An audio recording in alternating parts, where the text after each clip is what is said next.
Three, two, one. Hey, welcome everybody to Rolling on Three, the first podcast for all three-wheel owners. Whether you're riding on a Can Am Ryker, Spider, or Slingshot, this is the show for you. Today, I'd like to welcome Stephanie to the show. Stephanie's from Colorado, and she has her own YouTube channel, Stella Rides a Ryker. Stephanie, welcome to the show. Thank you. Thanks for Thank, having me. thank you. I start the show with the same question. What are you rolling on? I am on a Riker rally. It's the 900, and I particularly went with the rally because of the change for suspension. Because out here in Colorado, you've got to be able to change things, whether you're up in the mountains, going around the corners, on the flats out east. And so I liked the fact that, the versatility was there. And I'm really glad I did, because I have had to change. There's like 5 settings, and I have had to change that. Hmm, And so I'm glad I was able to do that instead of just having to accept what the road was giving me. that's cool. That's cool. When did you buy the Riker? I got it in June, at the end of June. In fact, we had never seen one before. And I had just had surgery to have my gallbladder removed. And like, it was our first day getting out walking. And I made the mistake of saying to my husband, "Oh, let's go in here." It was Pikes Peak Motorsports. And he thought that was someone's custom product. Okay. He thought someone had brought it in to be serviced, and it was like something that they homemade. And Hmm. so he was talking to the salesperson, and the guy said, "Well, no, that's a Can Am Ryker." And then my husband was like, "What's that?" And I instantly fell in love with it. And it fit me. I'm only 5'5". I've got really short legs, and it fit me. And it gave me the freedom back of having my own ride again, because I used to have my own ride, and then I had to give it up and ride on the back with my husband. And Okay. honestly, I wanted my own freedom, and it gave that to me. And so literally 1 week later, we signed the papers for mine. Oh, wow. That's an interesting story how that came about. That's pretty cool.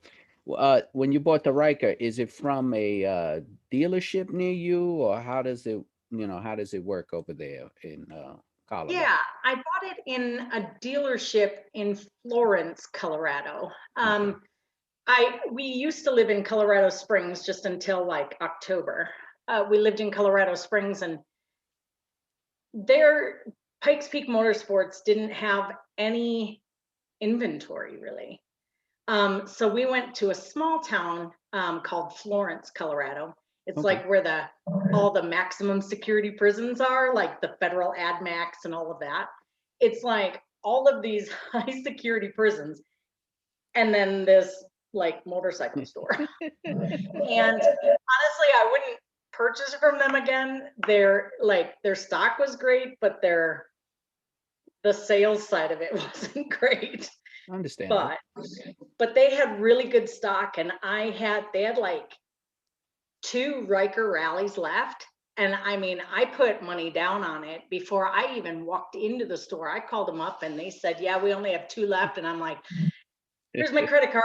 Put some money down on it, because I'm having that baby." And Right. then we went.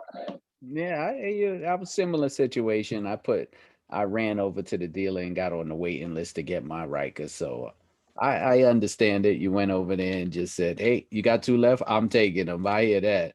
Did you Right. did you ever ride before? I got my own, well, I learned how to ride motorcycle as soon as we moved out to Colorado in 2012. And about 3 weeks later, my husband at the time was an over the road truck driver. Okay. And he went over the road and came back, and I had my motorcycle license.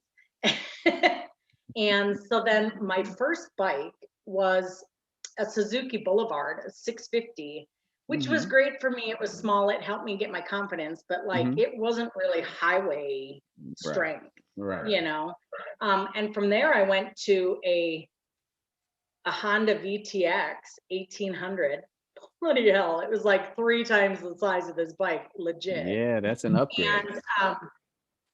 And that was too tall for me. So I settled on a Yamaha V-Star, and I loved it.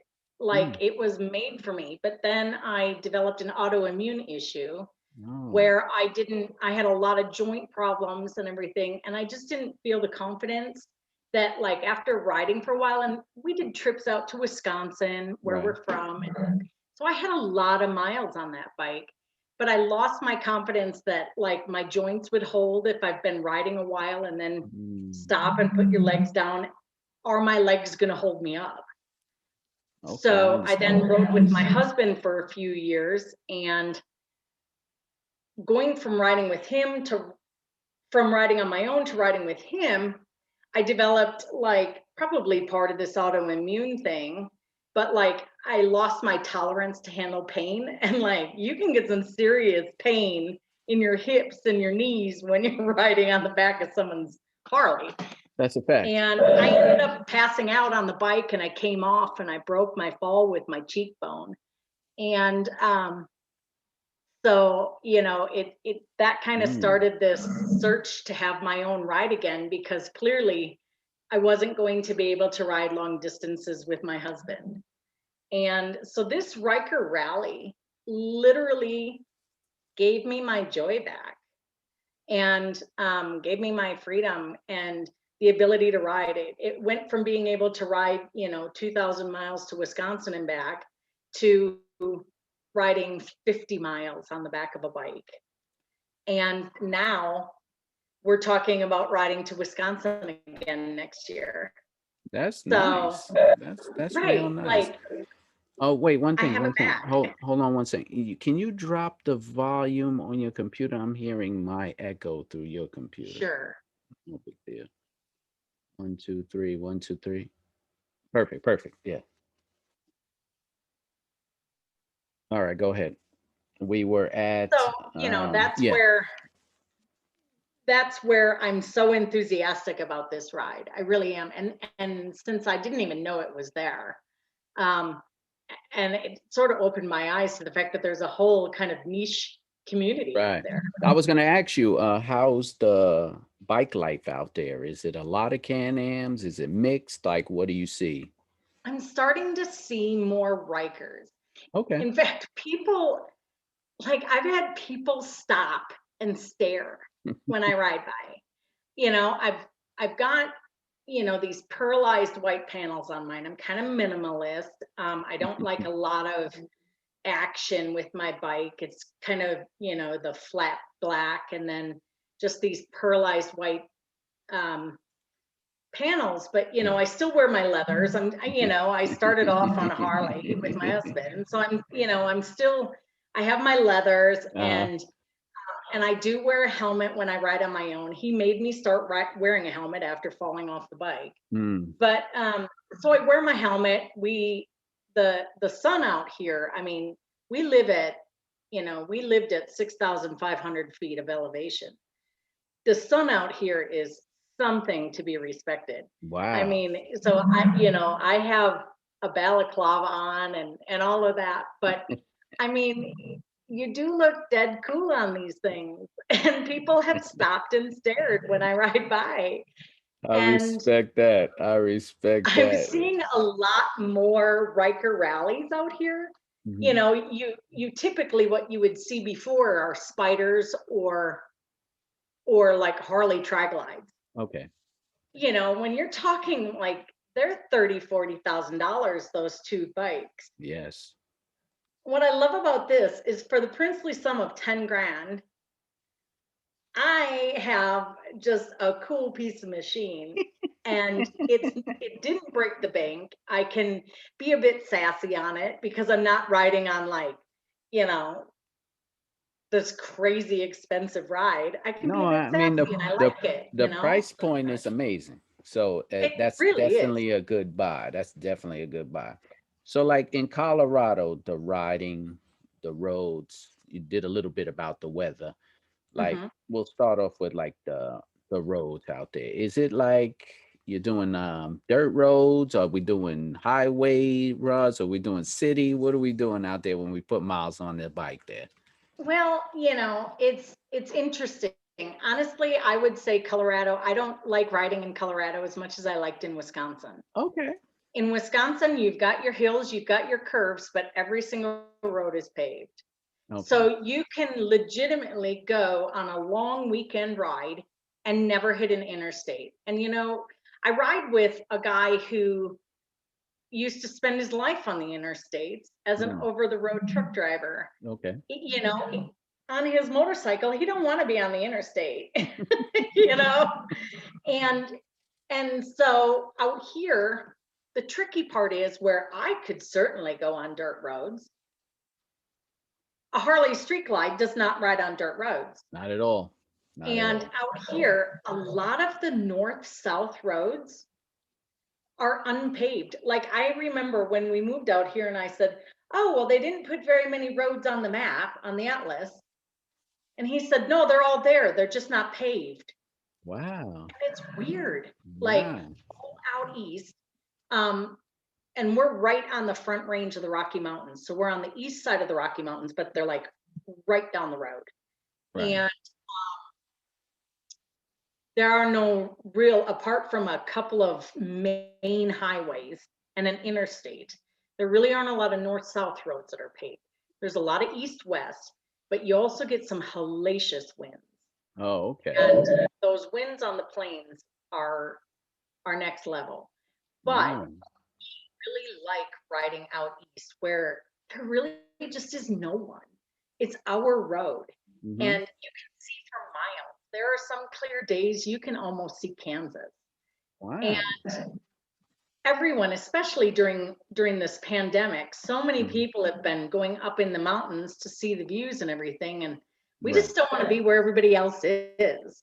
And Understandable. so we go and we look at the farms and the oil fields and Hmm. just all the really cool stuff that people don't really realize is even out there. Right, right. No, I So, mean, I watch some of the, people's videos, your videos, and people put up pictures on Instagram, and I have to admire how they can just go out and take these beautiful rides and park up and take these pictures where, I'm stuck in New York City traffic most of the time, but it gives me enough time to, think about ideas for my next show. So sure. it works out in my favor, kinda. We Out, are a out, bit spoiled. out where you're at, like if someone was traveling through your area, your town, your neighborhood, is there a popular bike meetup spot, like where everybody goes to hang out, gas up or? Well, I don't really know if I could be the definitive answer on that. One, Right. we've just moved to a suburb just outside of Denver. Okay. So I don't know about Denver, but um, just the nature of the biking community, I don't really want to go into the details of No, no, it, but I you understand. probably understand. Hmm. The nature of the biking community, like my husband prefers to not, he prefers to ride just us on our own Okay. or with some very, very close friends. We don't like riding in large groups. Like we'll Okay. do the toy country or the high country toy run and stuff like that. But um, there can be some competing groups out here and we don't want to engage. And No, no. so for Perfectly for normal. just our Perfectly own normal. enjoyment, we kind of like to keep it really intimate. No, no, perfectly normal. I was going to ask you anyway if you rode out with big clubs or big everything, but you summed it up to me. So, I mean, I saw the toy run ride on your YouTube channel, so we could talk about that. Why YouTube? What came about that? What was the inspiration to go with the Riker and YouTube? Well, it's so funny. It's obvious I'm a total rookie. And, and I never envisioned having this like, I'm not looking to be Insta famous, if you know what I mean, right? Like it's just Right. a lot of enjoyment for me. And it's neat for me to be able to kind of, because I'm so conscious of the road. Right. And I cannot underestimate to you how many people don't see us when we ride. Oh no, And I can relate. so, I had a few accidents already. and it's unbelievable because I kind of take up a little bit of real estate on the road, but yet it's amazing how many people don't see you. So for me, Yeah. it's a lot of enjoyment is being able to Mhm. actually watch my own ride back and see what I Oh, missed while I okay. was completely and utterly focusing on making sure that I don't get T-boned by a semi. No, And that's a um, good idea to watch your own ride outs. That's for an pretty cool. ambulance that, because in one of my videos, you can see a car past me going up a hill on a double yellow line, totally past me, cut me off when he pulled back in, and literally 500 feet up the road, he did the same thing to someone else and rolled it. And we just kind of drove by him. My husband gave him a, a hand signal, and as we drove by. Well, And then it's one of those things 20 minutes we get down the road, and the ambulance that was going to him nearly T-boned me. And it's like, Ooh. because the ambulance garage was right there on the road. So he literally pulled out of the garage and pulled into the road, hadn't even had his lights on yet and his siren on. And I thought, dude, you have got to look. If anybody So has to it's look, those types of if things. anybody, it has to be him. He should be looking out Right, right. for anything. So Well, I that's how that guess, started. yeah. I didn't even buy the camera for the bike. I had that because my daughter had a school trip and we'd bought her a camera that could go underwater. And sure enough, this camera had a mounting system. And my Oh, husband's like, okay. oh, heck, let's just throw it on the bike. Right. And so I just organically have learned, like, one, to turn the sound off because no one likes to hear the road noise. No. But, so they're organic, let's just say. So let's see. Now you have the Riker. I see you have the white panels. So, you have mods, future mods. What are you planning on adding? What do you plan on taking off? What do you think you need? Let's talk about those mods. Everybody likes to hear about the mods. Well, I definitely took off the on the Riker, they've got like the on the Rally, they've got the hand guards. Yes. I took those off right away because I like it streamlined and minimalist. Okay. Um, and I wanted it to be like my own motorcycle, right? Like I Hmm. don't see it as anything other than my motorcycle. Right. And so I took that off. I added the bag so that, because I mean, like I need stuff, right? Yeah. Yeah. Out You here need. you have to travel for 4 seasons because literally in a day you can go through all 4 seasons. Wow. And so I have that, and I changed the sway. Is it the sway bars? It's the little End links. tiny. The end links. Thank you. That's my husband's department. I'm like, I did every you know, modification you could think of almost to my Riker. So usually when people say other, I'll be like, yeah, I know what you did. yeah, that one. And I'm really glad I did those. Yes. But that's where I changed that. That's where I changed my suspension Mm-hmm. sometimes because it feels a little like loose. And Right, I'm like, right, right. I feel like I'm gonna fly off the road. You And actually so when I get better. tighten that up a bit, Yeah, you get better grip on the road when you change the end links. yeah, You do. So it feels different, but you're actually getting a better grip on the road. So yeah, that's a good mod.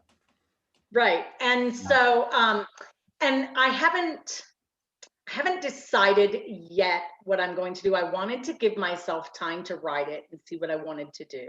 Mm-hmm. I do think I'm going to increase, or certainly for the visibility, whether it's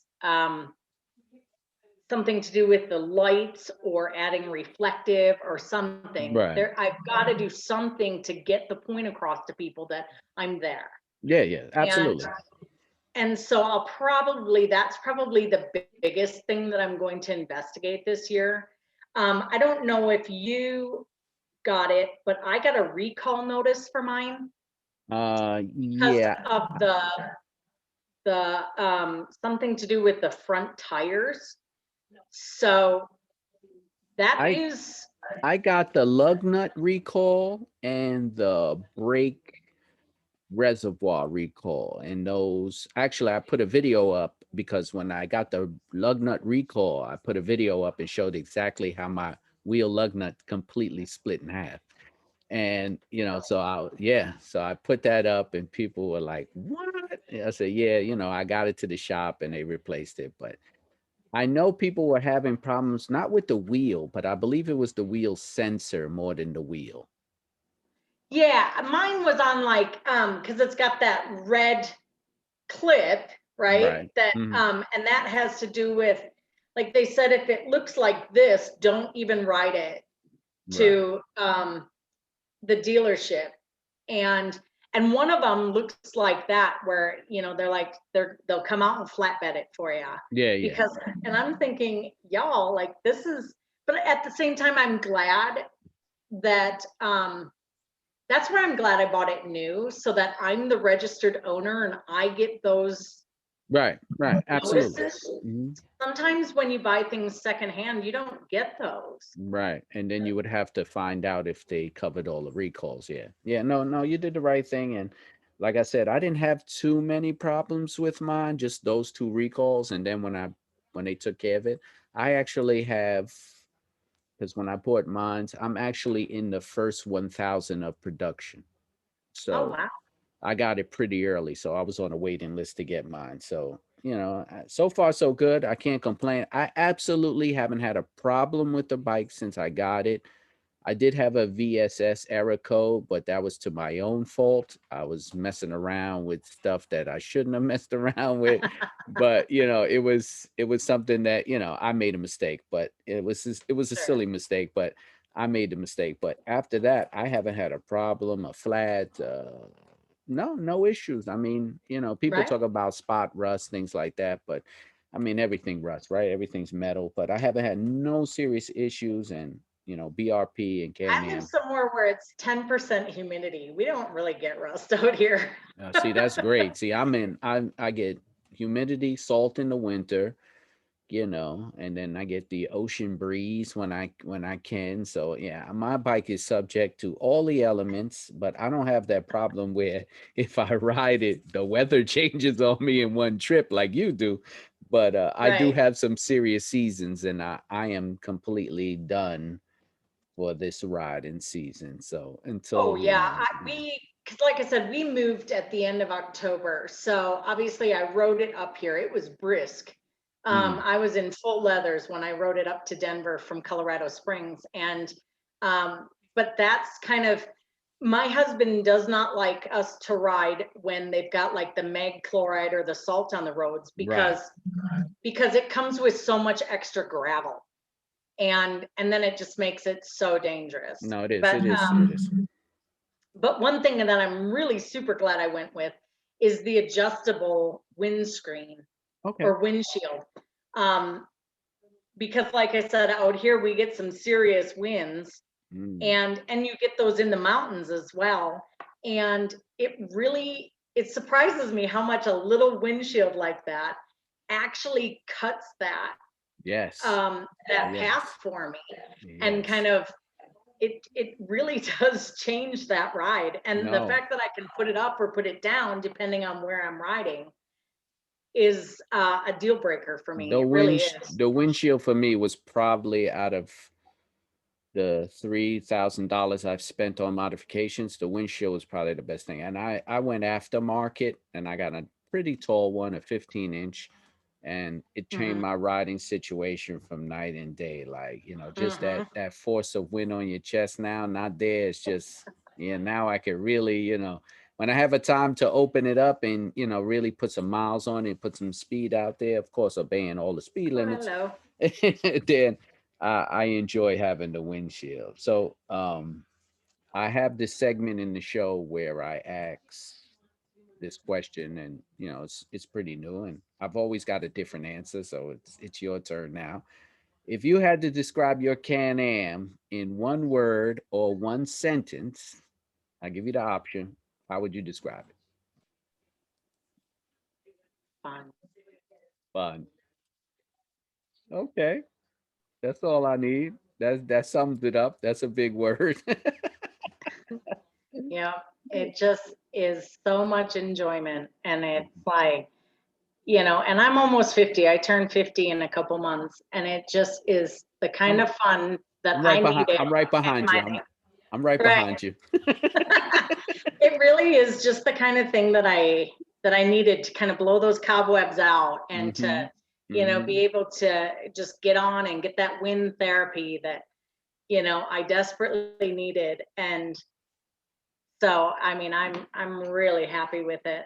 That's cool. That's cool. All right, Stephanie.